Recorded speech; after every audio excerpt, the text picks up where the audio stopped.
I burnt it all bit. So here's how I made the enriched bread that's super crunchy and crispy. I'm one of those bitches that use powdered milk because regular milk is too expensive. So we melt that butter that I plopped in there with a little bit of the powdered milk and water, and we throw it all together in the mixer for a few minutes. And I like to write down my recipes in between because I like to switch things up and just see what works different each time. And I'm really putting my pour mixer through the ringer here. Ooh, hear that hum? Oh my god.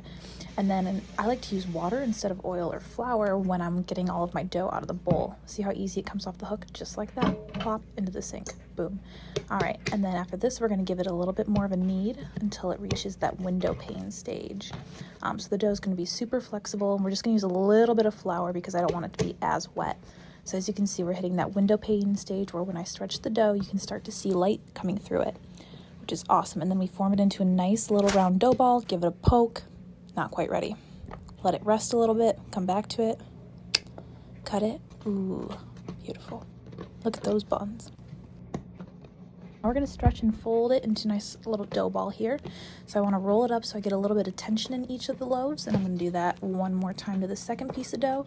Gonna stretch that out, fold it back up, roll it back up, and then we're gonna tuck those little ends in so it covers the butts.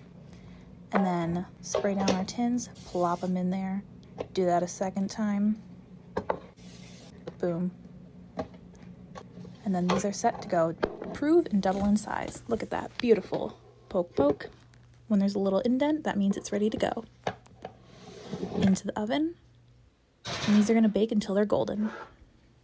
It's going to be at 350 for roughly like 20 to 30 minutes, depending on how dark you like your loaf.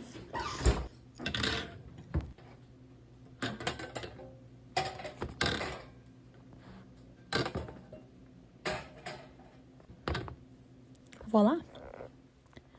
Look at those. I'm never buying bread again. Not when it looks this good and tastes this good.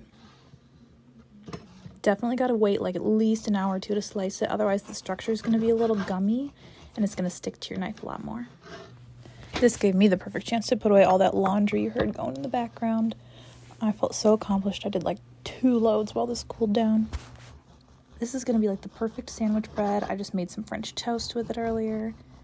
And it's great for dunking in soups as well.